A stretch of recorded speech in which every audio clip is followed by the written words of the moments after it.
Tol, jangan teriak, hidup Jokowi. Hidup Jokowi.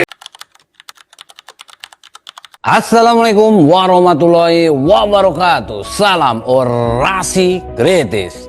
Saudara-saudara sebangsa dan setanah air, berawal dari sebuah mic yang diduga bocor, satu kalimat pendek tapi langsung memicu spekulasi politik ke seluruh penjuru negeri. Asal jangan teriak, hidup Jokowi. Kalimat itu diucapkan Sufmi Dasko Ahmad saat Prabowo Subianto hendak berpidato di DPR RI. Dan sejak saat itu publik mulai bertanya, apakah ini sekedar candaan politik atau justru tanda bahwa bayang-bayang Joko Widodo masih terlalu besar dalam kekuasaan hari ini? Belum selesai di situ, muncul pernyataan Roy Suryo soal kriminalisasi pengusutan ijazah, lalu kritik keras Ahmad Hosinuddin terhadap sikap pemerintah. Dan dari rangkaian peristiwa inilah lahir satu istilah yang mulai akan ramai dibicarakan, ya, Jokowi Effect. Seberapa besar pengaruhnya? Kenapa setiap polemik politik selalu kembali menyeret nama Joko Widodo? Dan apakah pemerintahan Prabowo sedang menghadapi bayang-bayang kekuasaan yang belum benar-benar selesai?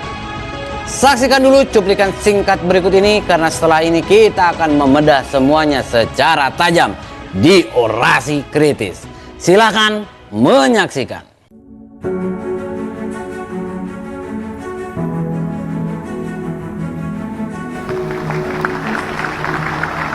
Tol, jangan teriak, hidup Jokowi. Hidup Jokowi. Saya kira itu hal biasa ya. Saya sebagai pembantu presiden, beliau sebagai wakil ketua DPR RI, ini hal biasa. Jadi sinergitas antara eksekutif dan legislatif. Dan saya katakan di sini, kita berhasil karena kita didukung oleh Presiden ke-7. Hidup Jokowi. Terima kasih, terima kasih, terima kasih, terima kasih. Apakah Presiden Prabowo masih akan membiarkan anak-anak bangsanya yang kami ini sebenarnya ingin mengungkapkan kejujuran dengan ilmu pengetahuan dan teknologi. Jadi ini pure science ya, untuk membuktikan kepalsuan skripsi dan juga kepalsuan ijazah. Kok malah mau dipidanakan dengan pasal penghasutan, ya. Jadi kami siap, ya, untuk menerima tantangan ini. Pak Jokowi berhasil 10 tahun, orang suka tidak suka.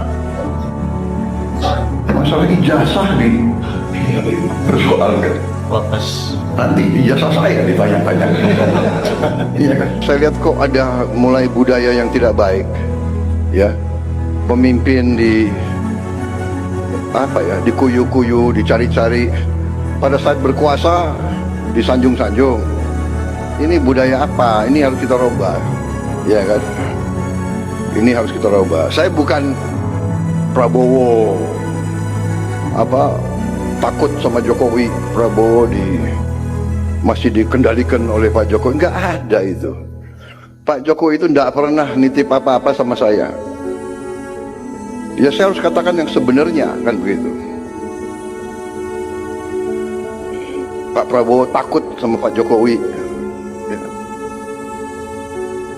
Nggak ada itu. Untuk apa saya takut sama beliau? Oke, aku hopeng sama beliau kok takut. Dan mengakhiri polemik ini, aku hopeng sama beliau kok takut.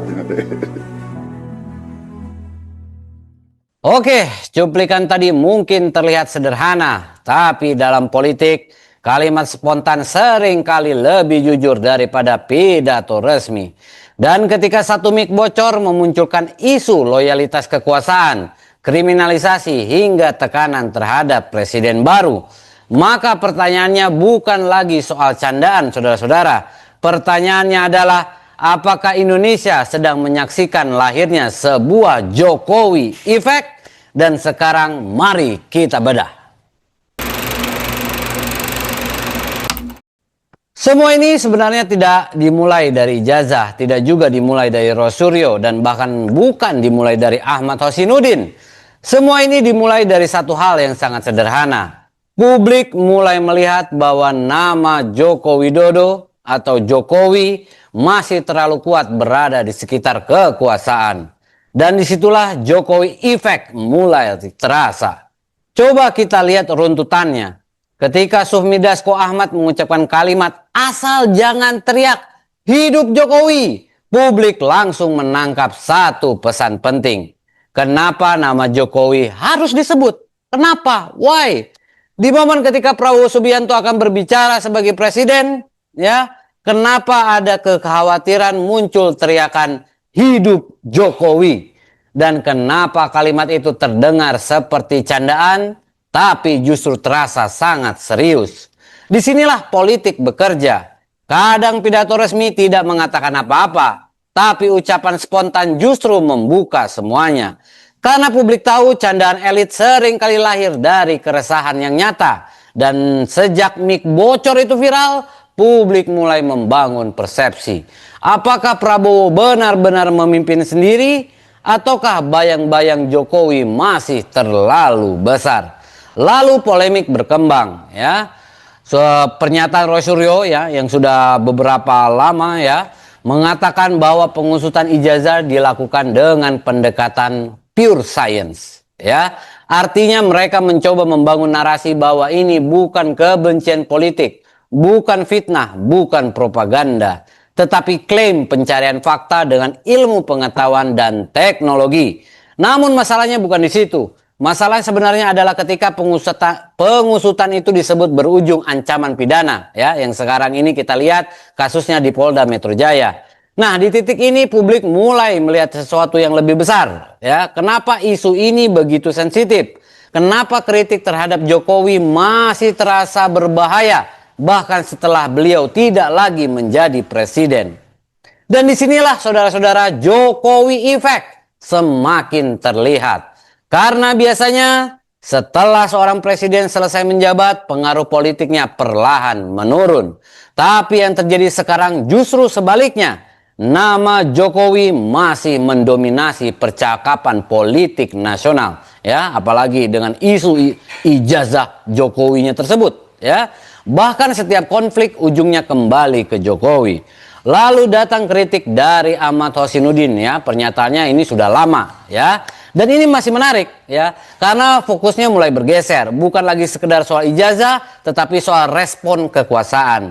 Ahmad Hosinuddin mempertanyakan kenapa isu beras oplos bisa cepat direspon pemerintah, tetapi polemik ijazah Jokowi justru dibiarkan terus gaduh sampai saat ini.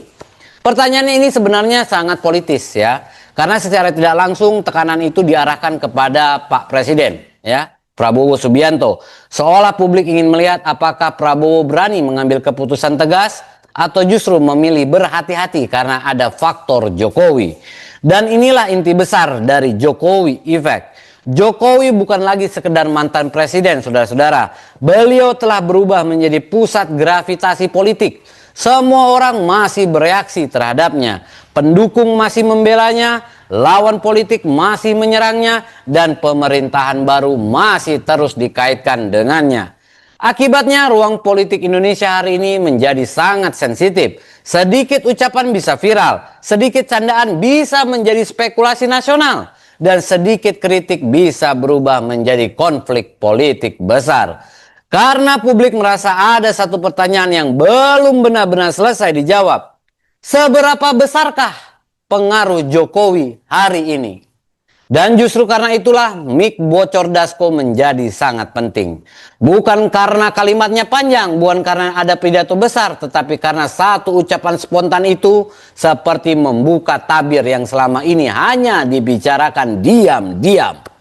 Bahwa transisi kekuasaan Indonesia mungkin belum sepenuhnya selesai. Coba kita perhatikan. Di satu sisi banyak pihak mengatakan bahwa Prabowo Subianto adalah presiden yang mandiri. Tidak dikendalikan siapapun, tidak takut kepada siapapun. Bahkan dalam pernyataan yang beredar ada penegasan Pak Jokowi tidak pernah menitip apa-apa kepada saya. Itu artinya apa? Itu artinya isu tentang pengaruh Jokowi memang benar-benar hidup di tengah publik. Karena kalau isu itu tidak ada, maka bantahan itu juga tidak perlu muncul, ya. Ana hopeng sama beliau. Apa hopeng itu artinya? Ya, cek saja sendiri, ya. Dan disinilah politik Indonesia hari ini menjadi menarik. Karena yang sedang bertarung bukan hanya soal kekuasaan, tetapi juga soal persepsi. Siapa yang sebenarnya paling berpengaruh, siapa yang masih menentukan arah politik, dan siapa yang sesungguhnya memegang kendali. Lalu polemik ijazah masuk ke ruang politik yang sudah panas, saudara-saudara. Akibatnya isu yang seharusnya administratif berubah menjadi simbol perlawanan. Bagi pendukung Jokowi, isu ijazah dianggap serangan politik. Tapi bagi pihak yang mengusut, mereka merasa sedang membuka fakta. Nah, ketika dua keyakinan itu bertabrakan, maka konflik tidak lagi rasional. Konflik berubah menjadi emosional. Dan ini berbahaya, saudara-saudara. Karena negara bisa terus terjebak dalam kegaduhan tanpa akhir. Elit politik saling membangun narasi, pendukung saling menyerang di media sosial, sementara publik terus diseret ke dalam polarisasi yang tidak selesai. Pertanyaan besarnya sekarang adalah, apakah pemerintahan Prabowo akan membiarkan Jokowi efek terus membesar, atau justru akan mencoba memutus bayang-bayang politik itu secara perlahan? Karena semakin lama efek ini dibiarkan, maka setiap kebijakan pemerintah akan selalu dibandingkan dengan Jokowi. Setiap konflik akan selalu menyeret Jokowi. Dan setiap kritik akan selalu berubah menjadi pertarungan loyalitas. Padahal semua pemerintahan baru seharusnya membangun identitasnya sendiri. Bukan terus hidup di bawah bayang-bayang masa lalu. Namun sampai hari ini publik masih melihat satu kenyataan. Nama Joko Widodo belum benar-benar keluar dari pusat kekuasaan politik Indonesia. Dan mungkin itulah alasan kenapa satu mic bocor bisa berubah menjadi kegaduhan nasional. Saudara-saudara sebangsa dan setanah air, pada akhirnya kita harus jujur melihat kenyataan. Ini bukan lagi sekedar soal mic bocor, bukan sekedar soal ijazah, dan bukan sekedar soal loyalitas politik. Ini adalah pertarungan tentang pengaruh. Karena ketika seorang mantan presiden masih terus menjadi pusat semua perdebatan nasional, maka artinya pengaruh itu belum benar-benar selesai. Dan mungkin itulah yang sekarang sedang kita saksikan. Jokowi mungkin sudah tidak berada di kursi presiden, tapi Jokowi efek masih terasa di mana-mana. Di parlemen, di media sosial, di konflik elit politik, bahkan di setiap polemik yang terus memecah publik. Pertanyaannya sekarang bukan lagi apakah Jokowi masih berpengaruh, karena jawabannya publik sudah bisa menilainya sendiri.